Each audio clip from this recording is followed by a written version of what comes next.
What's up? You know who it is. Ruiz. I'm here to talk about the Anthony Joshua Ruiz fight again. And I found out some interesting things afterwards. I was reading some articles and seeing some videos, and I hadn't picked up on it during the fight, but I was reading an article, and I'm gonna go back and watch. I watched the fight twice, but I'm gonna go back and watch it again, where one of the rounds, Anthony Joshua had said to Rob McCracken, his corner man, he said, "Why am I feeling like this?" And that shows something was going on inside his mind that night.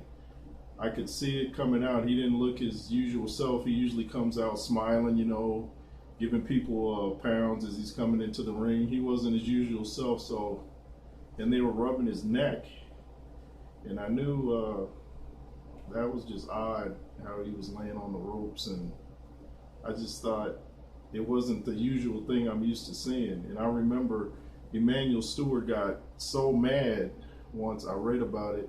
I think it was when Tommy Hearns was fighting Hagler. He caught some guy, trainer, massaging Thomas Hearns' legs, and he got mad because he was saying that's going to make his legs weak when he takes a punch. And I think that's how he perceived the reason why he said Hearns got knocked down and knocked out, because this guy was back there massaging his legs, making them loose. And I know I've seen boxers rub fighters' necks, but that's usually after they've been in, a couple rounds under their, under their belt. But this guy was rubbing his neck before the fight, and Joshua was leaning back like he was tired, and that's from mental fatigue, I believe. But I don't know. We'll find out, as the days progress. But I was watching Teddy Atlas, and he was talking about Joshua got hit behind the ear, and he said, when you get hit behind the ear, you'll stay kind of wobbled the whole fight until it's over.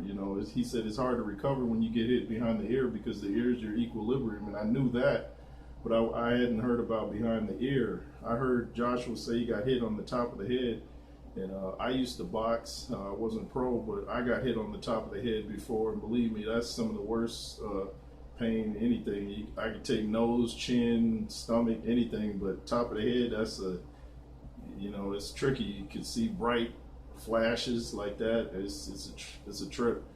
But I think maybe it's like I said, his mind didn't seem there, and it might go back to what my friend Tommy Brooks, who used to train Mike Tyson and Evander Holyfield, he used to say, if your mind's right, you could hit a guy with a bag of bricks and he's not going anywhere.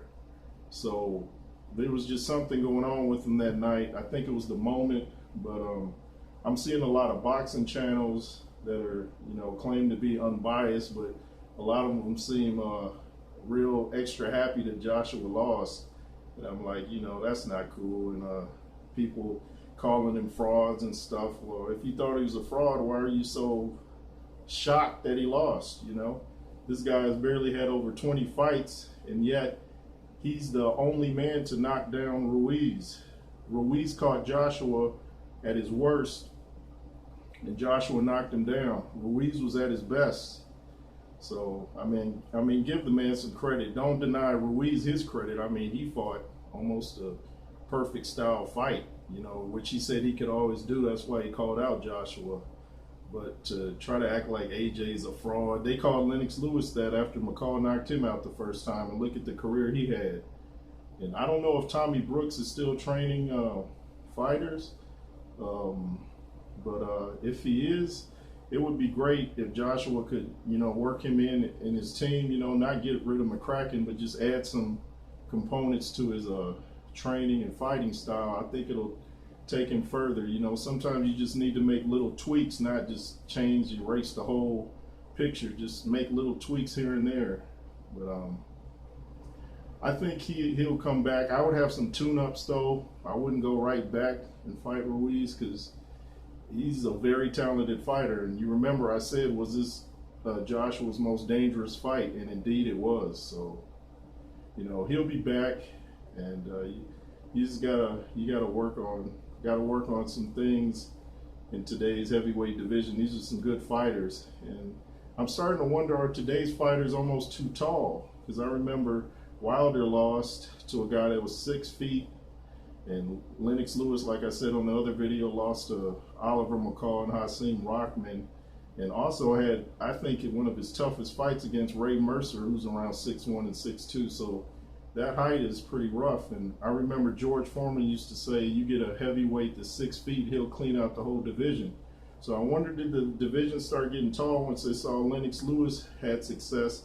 A bunch of tall guys got into the game, but that was a rare thing. That wasn't the norm. That was rare to see a guy that tall and that athletic and that strong. But I think you're going to start to see heavyweights get, you know, back down to the 6 feet through 6'3" range, and you know, we'll see. Anyway, hope you all have a great day. Stop hating on Ruiz. Stop hating on Joshua. Stop hating on everybody. Just enjoy the fights and take it as they come. And be fearless. Ruiz.